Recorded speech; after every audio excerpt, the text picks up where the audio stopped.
সুন্নি মুসলমান আমরা সুন্নি মুসলমান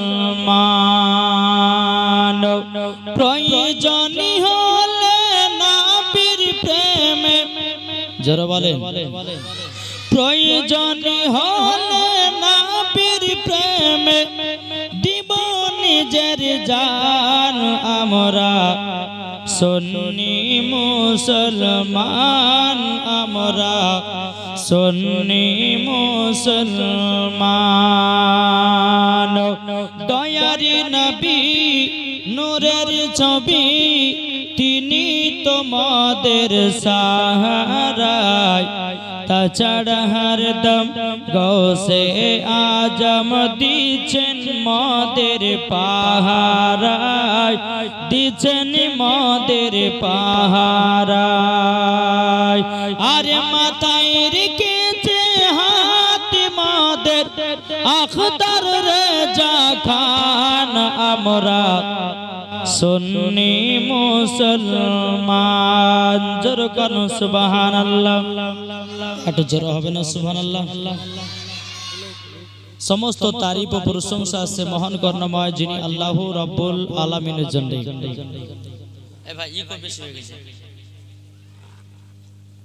সমস্ত তারিফ ও প্রশংসা সে মহান রব্বুল আলামিনের জন্য যিনি এক ও দ্বিতীয় যিনার কোনো শরীক নেই, যিনি কুল শব্দের দ্বারায় 18,000 মাখলুকাতকে সৃষ্টি করে পাঠিয়েছেন। তার পরে মা আমিনার লাল আব্দুল্লাহর কলিজার টুকরা নবী মুহাম্মদ রাসূলুল্লাহ সাল্লাল্লাহু তাআলা আলাইহি সাল্লামের উপরে হাজার হাজার সালাম বর্ষিত হোক, অর্পিত হোক। সকলে বলুন আলহামদুলিল্লাহ। বাবাজি, পবিত্র কোরআন থেকে আপনাদের সম্মুখে আয়াতে কারিমা তেলাওয়াত করেছি। আল্লাহ পাক আল্লাহ তাআলা বলেন, কুল্লা আসআলুকুম আলাইহি আজরান ইল্লাল মাওয়াদ্দাতা ফিল কুরবা। ওয়াজ শুরু করার আগে যে সমস্ত ভাই রাস্তা পথে দাঁড়িয়ে আছেন তাদেরকে অনুরোধ করে বলবো, আপনারা এদিক ওদিক ঘোরাফেরা না করে জান্নাতি বাগানে এসে বসুন। আর আমার মা বোনদেরকে বলবো, মা বোনেরা আপনারাও ধীরে ধীরে এসে জান্নাতি বাগানে আপনারা বসে পড়ুন। আজ কিন্তু বাবাজি 9:30 ওঠার কথা ছিল, কিন্তু রাস্তাতে বাবা জঙ্গিপুর লাইনের এতটাই বাবা জ্যাম রাস্তা ছিল, সেই কারণের জন্য আপনাদের সম্মুখে সকাল আসতে পারেনি। ইনশাআল্লাহ কাল থেকে আগামী কাল থেকে 9:30 স্টেজে আমি উঠে যাব। এই জান্নাতি বাগানে যারাই বসে তারাই হচ্ছে নবীর আশিক, তারাই হচ্ছে নবীর দিওয়ানা। জোরে বলেন সুবহানাল্লাহ। আর যারা বাড়িতে বসে আছে, আল্লাহ পাক আল্লাহ তাআলা বলতেছেন, যেই জায়গাতে হাদিস কোরআনের বাণী হয় ওই জায়গাতে আল্লাহর ফেরেশতারাও থাকে, ঠিক না? তাহলে বাবাজি, এই জান্নাতি বাগানে আপনি যতক্ষণ বসে থাকবেন ততক্ষণ আপনার জন্য নেকি এবং আপনার গুনাহ আল্লাহ মাফ করবে। নাকি বলছেন? আমরা নবীকে কে কে মোহাব্বত করে একটু হাত তুলে দেখান তো বাবা। সুবহানাল্লাহ। আচ্ছা, কালকে কোথা থেকে জীবনী রেখেছিলাম মনে আছে? এটা বলুন তো একজন দাঁড়িয়ে। বলো হুজুর, এখান থেকে আপনি জীবনী রেখে গেছিলেন, মনে আছে? এ ভাই, কারো মনে নাই? কালকে জীবনী রেখে গেছিলাম খাতুনে জান্নাত মা ফাতেমা রাদিয়াল্লাহু তাআলা আনহা এবং হযরত আলী রাদিয়াল্লাহু তাআলা আনহু, তিনারা স্বামী স্ত্রী ঘরের ভিতরে নামাজ পড়ছে। এখান থেকে তো নাকি? তবে আমি এখন দেখতে পাচ্ছি আমার মা বোনেরা আসছে, এদিকেও আমার মা বোনেরা আসছে। তবে বাবাজি 2-5 মিনিট আমি আল্লাহর ওলির সম্বন্ধে নিয়ে বলবো, কেননা আমার পেছে বাবাজি আছে আমার খাজা মঈনুদ্দিন চিশতি সানজার রহমাতুল্লাহ আলাইহির মাজার শরীফের গম্বুজ নাকি বলছেন। তো বাবা যে আল্লাহর ওলিদের বিষয় নিয়ে 2-5 মিনিট বলবো, তারপর জীবনের দিকে যাব। শুনতে রাজি আছে বাবা? জীবন শুনতে গেলে আমাদেরকে সব দিক দিয়ে বাবা শুনতে হবে এবং সব দিক দিয়ে আমাদেরকে বুঝতে হবে, না হবে না? তাই কয় বলতেছে আল্লাহর ওলি ছাড়া নবী পাবি না রে দিওয়ানা, আল্লাহর ওলি ছাড়া নবী পাবি না। জোর হবে না? সুবহানাল্লাহ সুবহানাল্লাহ সুবহানাল্লাহ। আল্লাহর ওলি ছাড়া নবী পাবি না রে দিওয়ানা, আল্লাহর ওলি ছাড়া নবী পাবে না। আল্লাহ বলেন কোরআন পাকে যে জন পেতে চাও আমাকে, এটা জোরে বলেন। আল্লাহ বলেন কোরআন পাকে যে জন পেতে চাও আমাকে, ধরো কিয়া নবীর দামান খানা রে দিওয়ানা, আল্লাহর ওলি ছাড়া নবী পাবে না। ওলি ছাড়া নবী পাবে না রে দিওয়ানা, আল্লাহর ওলি ছাড়া নবী পাবে না। দুনিয়া চাই খোদা কি রাজি, এটা যারা বলেন দুনিয়া চাই খোদা কি রাজি, খোদা চাই নবী কে রাজি, এ তথ্য বোঝা গেল না রে দিওয়ানা, আল্লাহর ওলি ছাড়া নবী পাবে না। আল্লাহুম্মা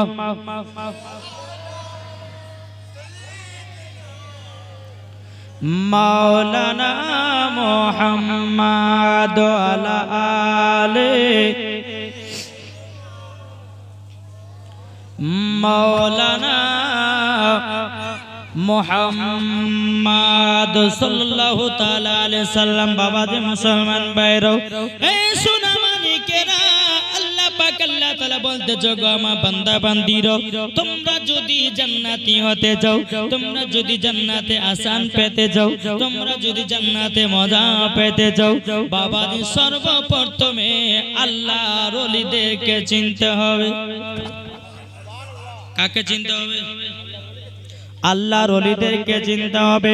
আল্লাহ পাক আল্লাহ তাআলা বলতে চোখো আমার বান্দা বান্দিরা, তোমরা যদি ওলিকে চিনে নাও, তোমরা ওলির মাধ্যম দিয়ে নবীগণকে পাবে, তোমরা নবীর মাধ্যম দিয়ে আল্লাহকে পাবে।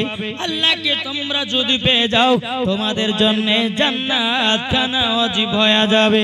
এ বাবা যে মুসলমান ভাইরা, আল্লাহ পাক আল্লাহ তাআলা বলতে চোখো আমার বান্দা বান্দিরা, তোমরা ইসলাম চিনতে পারতে নাও, তোমরা কোরআন বুঝতে পারতে নাও, তোমরা হাদিস চিনতে পারতে নাও। এ বাবা যে মুসলমান ভাইরা, আমরা খাজা গরিবের নামাজের ওসিলা দিয়ে হাদিসও পেলাম, কোরআনও পেলাম, ইসলামও পেয়েছি। আমার খাজা বাবার মঈনুদ্দিনের ওসিলা দিয়ে এখন কিছু দল বাড়িয়েছে, তারা বলতেছে আল্লাহর ওলিকে মানা চলবে না, কে বলছে আল্লাহর ওলির মাজারে যাওয়া চলবে না, কে বলতেছে আল্লাহর ওলির দরবারে দোয়া করা চলবে না। না বাবাজি না, সুন্নিদের আকীদা, আপনি আল্লাহর ওলির মাজারে গিয়ে আল্লাহর কাছে দোয়া করবেন। আল্লাহ পাক আল্লাহ তাআলা বলতেছে আমি তার দোয়াটা কবুল করে নেব। জোরে বলুন না সুবহানাল্লাহ। আল্লাহ বলতেছে তোমরা ওলিকে আগে চিনো, যারা ওলিকে চিনেছে বাবা মরার পরে তারাই হয়ে গেছে জান্নাতি। জোরে বলে। আচ্ছা ওলিকে কে কে ভালোবাসে একটু হাত তোলেন তো বাবা। জি আমরা ওলি মাননে वाला আর আজ কিছু বক্তা বাড়িয়েছে, বলছে আল্লাহর ওলির মাজারকে ভেঙে গড়িয়ে দাও, জোরখান নাউজুবিল্লাহ। তবে বাবাজি কিছু কিছু বাবাজি ভন্ডা পীর আছে, এই ভন্ডা পীরের জন্য বাবা আসল পীরের দুর্নাম হচ্ছে। যে পীর আপনার এলাকাতে এসে যে বলবে যে আমার হাতে বায়াত হও, তোমাকে নামাজ পড়া লাগবে না, তোমাকে রোজা করা লাগবে না, জানতে হবে পাকা ইবলিস শয়তান আছে। বুঝতে পেরেছেন? পাকা ইবলিস শয়তান আছে। বাবাজি মুসলমান যারা আল্লাহর ওলিকে দেখবে তাদের দিলের ধড়কন বাবাজি চমকে যাবে, জোরে বলে। আল্লাহর ওলি যদি মানতে হয় তো খাজা মঈনুদ্দিনকে মানো, জোরে বলেন। আল্লাহর ওলি যদি মানতে হয় আমার গাউসুল আজমকে মানো। আল্লাহর ওলি যদি মানতে হয় নিজামউদ্দিন আউলিয়াকে মানো। আল্লাহর ওলি যদি মানতে হয় সাবিয়ার কালিয়ার রহমাতুল্লাহ আলাইহিকে মানো। আল্লাহর ওলি যদি মানতে হয় নিজামউদ্দিন আউলিয়াকে মানো। আল্লাহর ওলি যদি মানতে হয় সরকার আলা হযরতকে মানো। আল্লাহর ওলি যদি মানতে হয় হুজুর তাজে শরিয়াকে মানো। নাকি বলছে? সুবহানাল্লাহ সুবহানাল্লাহ। বাবাজি জান্নাতি মুসলমান আমরা হতে পারবো। আজ আমরা এমন মুসলমান আল্লাহর ওলির কথা বললে বাবাজি গায়ে অ্যালার্জি শুরু হয়। কি গো, সুন্নিরা খায় বিরিয়ানি, ওয়াহাবিদের গায়ে ওঠে চুলকানি, আছে না নাই? তা আমরা সুন্নি হতে চাই না আপনার ওয়াহাবি হতে চাই? কোনটা হবে? এটা হাত তুলে দেখান তো। আমার অনেকে বয়স্ক চাচারা আছে, মুখখান দেখতে বাবা সৌন্দর্য লাগছে, এত সুন্দর।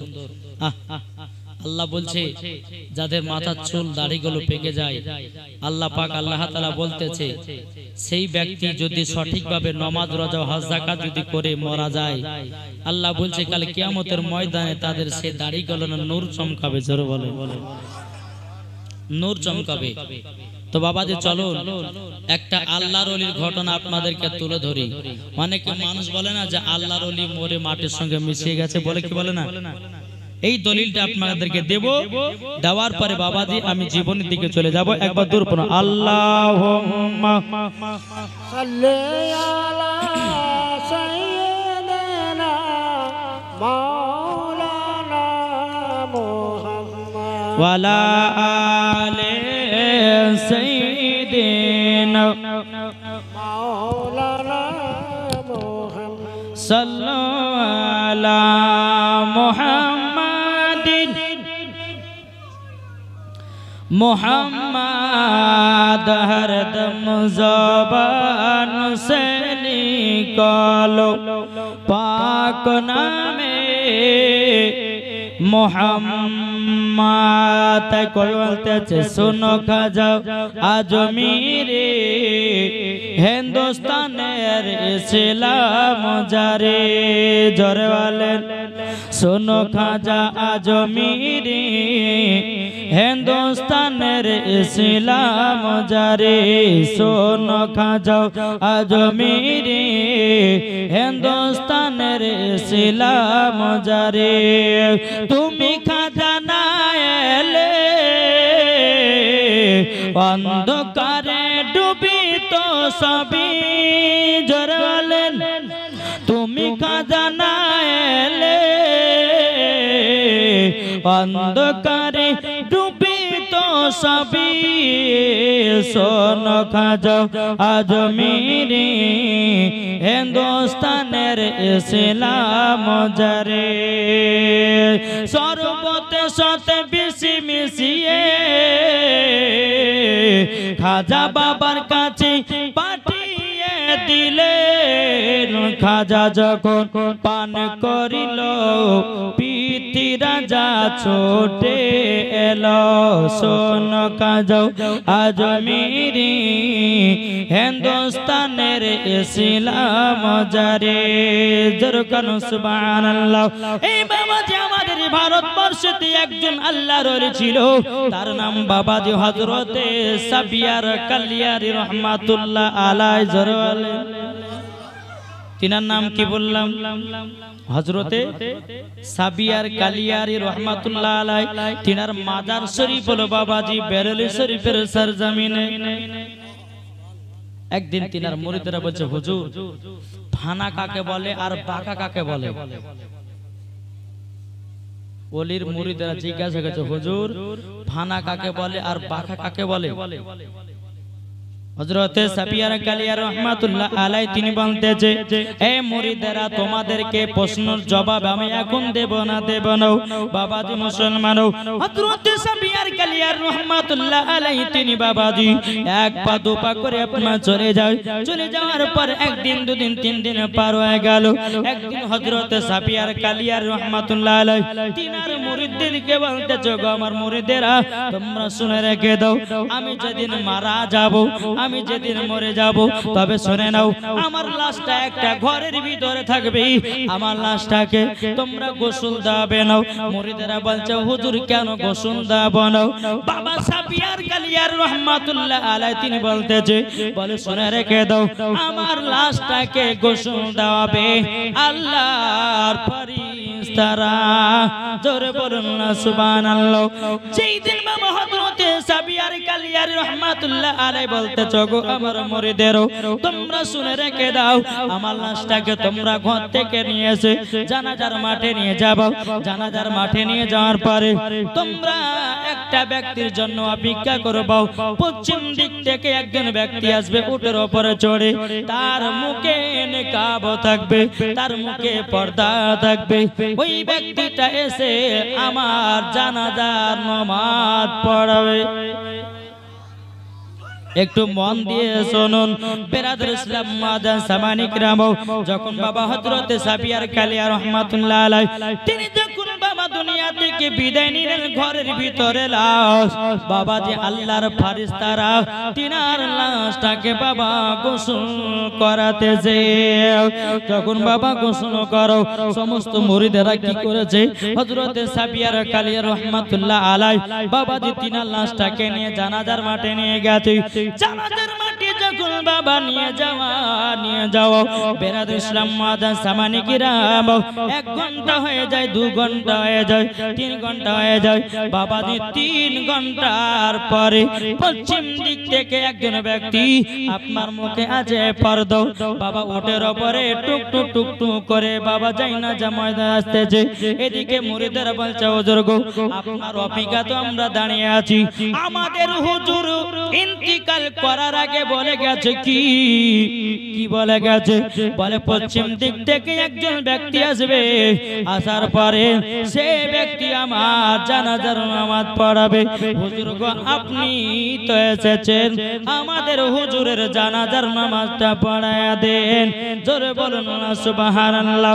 যখন বাবা আল্লাহওয়ালা ব্যক্তিটা যখন জানাজার নামাজ পড়ায়া দিয়েছে, এদিকে সমস্ত মানুষেরা বলতেছে, মুরিদেরা বলছে, হুজুর গো, আপনি আমাদের হুজুরের জানাজার নামাজ পড়িয়েছেন, আমরা হুজুরের একটা জীবনীর কিতাব লিখব। তবে আপনি একটা কথা শুনে নিন, আপনি তো আমাদের হুজুরের জানাজার নামাজ পড়িয়েছেন, আপনার নামটা বলুন, আপনার নামটা কিতাবের মধ্যে লিখব। জোরে বলুন না সুবহানাল্লাহ। সেই ব্যক্তিটা বাবা মুখে আছে পর্দা, তিনি বলতেছে, বলে না না না না, তোমরা আমার নামটা তোমরা লিখবে না।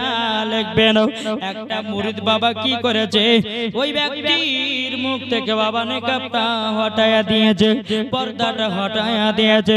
যেমন বাবা হটায়া দেওয়া দেখতে পাওয়া যায় হযরতে সাফিয়ার কালিয়ারি রাহমাতুল্লাহ আলাইহি। বাবাজি মুসলমান, মুরিদেরা বলছো, গো হুজুর, আপনার লাশ তো খাটের উপরে, আপনি জায়গাতে জিন্দা হয়ে কথা বলছে, তার মানে এ হচ্ছে আল্লাহর ওলিদের পাওয়া। জোরে বলেন। বলে, ও গো হুজুর, আপনার লাশটা খাটের উপরে, আপনি তো ওখানে দাঁড়িয়ে দাঁড়িয়ে কথা বলতেছেন। তখন বলতেছো, গো মুরিদেরা, তোমরা আমাকে একদিন জিজ্ঞাসা করেছিলে ফানা কাকে বলে, বাঁকা কাকে বলে। এ মুরিদেরা, যে খাটের উপরে শুয়ে আছে এটা হলো ফানা, তোমাদের সম্মুখে দাঁড়িয়ে দাঁড়িয়ে কথা বলছি, এটার নাম হলো বাঁকা। জোরে বলুন না সুবহানাল্লাহ। তাইলে বাবাজি বোঝা গেল আল্লাহর ওলিদের পাওয়ার আল্লাহ পাক আল্লাহ তাআলা দিয়েছি।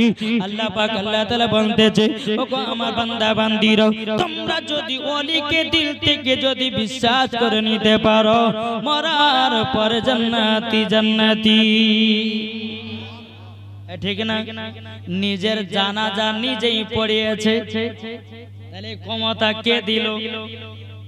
জোরে বলেন। এ ক্ষমতা দিয়েছে আল্লাহ।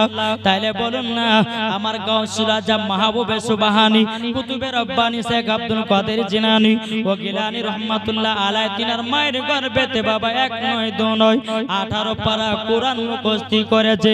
এই পাওয়ারটা কে দিয়েছে? এটা জোরে বলেন না। আল্লাহ দিয়েছে।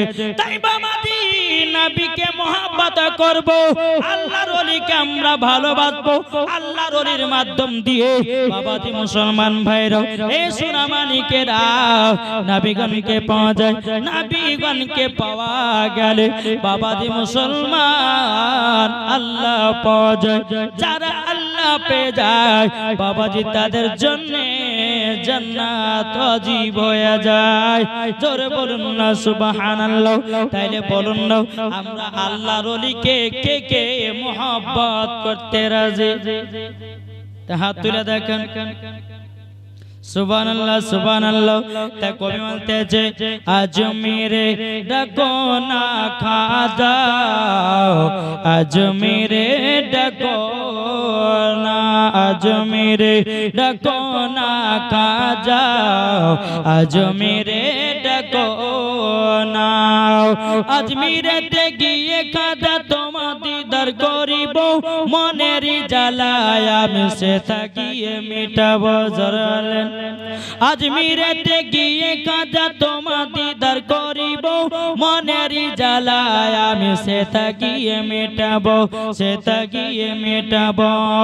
হাই রে জগৎবাসী তোমার দিওয়ানা, আজ মেরে ডাকো না খাজা, আজ মেরে ডাকো না। জোরে করুন সুবহানাল্লাহ। আরে জয়পাল যোগী যখন জাদু ছাড়িল, খাজা পাকের খরম গিয়ে পিঠে পিঠে আনিল। জোরে বলেন। আরে জয়পাল যোগী যখন জাদু ছাড়িল, খাজা পাকের খরম গিয়ে পিঠে পিঠে আনিল, পিঠে পিঠে আনিল। হাই রে জগৎবাসী তোমার দিওয়ানা, আজ মেরে ডাকো না খাজা, আজ মেরে ডাকো না। জোরে করুন সুবহানাল্লাহ। বাবাজি যাই হোক, তাহলে আল্লাহর ওলিকে আমরা মোহাব্বত করতে রাজি আছি না নাই? জি রাজি আছি। চলো পবিত্র কোরআন থেকে আপনাদের সম্মুখে আয়াতে কারিমা তেলাওয়াত করেছি। আল্লাহ পাক আল্লাহ তাআলা বলতেছেন কুল লা আসআলুকুম আলাইহি আজরান ইল্লাল মাওয়াদ্দাতা ফিল কুরবা। আল্লাহ পাক আল্লাহ তাআলা বলতেছেন হে আমার বান্দা বান্দীরা, তোমাদের কাছে আমি কোন রকমের পারিশ্রমিক চাই না। আমার আহলে বায়াতের জন্য তোমাদের কাছে কোন রকমের পারিশ্রমিক চাই না, শুধু চাই আহলে বায়াতকে তোমরা শুধু মোহাব্বত করো। আমরা আহলে বায়াতকে মোহাব্বত করব তো? এটা হাত তুলে দেখান তো বাবা। সুবহানাল্লাহ। তবে একটা কথা বলবো, এই জালসা জীবনে চলতে চলতে বাবা কেউ কিন্তু উঠাউঠি করেন না। জি উঠাউঠা করলে পরে বাবা যে বক্তার কিন্তু ওদের ভূমিকা পাল্টে যায়। কেন? যে যতক্ষণ ওয়াজ মানুষজন শুনবে শোনাবো, অসুবিধা কিছু নাই। তবে বাবা যে কালকে আপনাদের এই জায়গা থেকে যখন আমি জলসা করে বাড়ি গেলাম, ফারাক্কা পার হতে হতে বাবা যে পেটে এত বেদনা শুরু হয়ে গেল, বুঝলেন? পেটে এত ব্যথা শুরু হয়ে গেল। আপনার ফারাক্কাতে পার করে আপনার হসপিটাল তো রাত্রে নাই, লাল গলাতে গিয়ে একটা হসপিটাল দেখলাম খোলা আছে। তখন রাত্রি প্রায় 3টা বাজে। আমার একটা বন্ধু তিনি জীবনী করতে চাইলেন, ওই জায়গাতে আমার বন্ধুরা ছিল, একসঙ্গে গেলাম। বলে ভাই খুব পেটে ব্যথা, একটা গ্যাসের ট্যাবলেট দিল। তবুও কিন্তু বাবা দি পেটের আরো বেদনা শুরু, মানে থাকা যায় না। তো যেই বন্ধু মৌলানা পিয়ারুল ইসলাম, তিনিও জীবনী বক্তা, আপনারা হয়তো জানেন কি জানেন না জানি না, কিন্তু ইউটিউবের মধ্যে সার্চ করলে পাবেন। তো আমরা দুই বন্ধু বাবা যে জানের টুকরা, যদি আমার বিপদ হয়তো ও আগে আসে আর ওনার বিপদ হলে আমি এগিয়ে যাই। এই যে বাবা দিয়ে আপনার কিনা চলে গেলাম লালগোলাতে গিয়ে হসপিটাল আপনার গিয়ে ভর্তি করলাম, ভর্তি করার পরে পেটে এত বেদনা শুরু, একটা ইঞ্জেকশন মারলো, মারার পরে বাবাজি কমসে কম 2 ঘন্টা প্রায় ভোর 4টার সময় বাড়ি গেছি আপনাদের এখানে জালসা করে। ওই যে বাবাজি জালসা শেষ করে 1 গ্লাস দুধ খেয়ে নিয়েছিলাম আর পেটে বাবাজি এত গ্যাসের জোর, হ্যাঁ বুঝলেন, একবার হসপিটালে গিয়ে একবার ভর্তি, 2 ঘন্টা থাকার পরে সকালবেলাতে বাড়ি গেলাম। আমি মনে মনে ভাবলাম যে মনে হয় জীবনই করতে পারবো না মনে হয়। সকাল হতে হতে বেরিয়ে আসলাম। যাই হোক আল্লাহ পাক আল্লাহ তাআলা সুস্থ বানিয়ে দিয়েছে। তো যাই হোক বাবা, মানুষের কখন কার কি হয় কেউ বলতে পারবে না, পারবে গো? আমি এখন জীবনে করছি, হয়তো জীবনে করতে করতে আমি মারা যেতে পারি, এর কোনো গ্যারান্টি আছে? তো বাবা যে একটাই কথা বলবো, আপনারা জীবন শুনেন ভালো কথা, কিন্তু কেউ উঠাউঠি করবেন না বাবা। উঠাউঠি যদি করেন না তো বক্তারও কিন্তু বাবা মনটা খারাপ হয়ে যায়। তো বাবা যদি পেশাব ফেরার অসুবিধা হয় তো আপনারা যাবেন, আবার উঠে বসে যাবেন, এটাই আপনাদের জন্য ভালো কাজ হবে। একবার দূর পড়ুন আল্লাহুম্মা। মাইক কিন্তু কালকের মতো বাজছে না, একটু ইকোটা কম হালকা করে। হ্যাঁ ওটাই। মাওলানা মুহাম্মদ সাল্লাল্লাহু তাআলা আলাইহি সাল্লাম। চল বাবা যে জীবনের দিকে যাই। তো খাতুনে জান্নাত মা ফাতেমা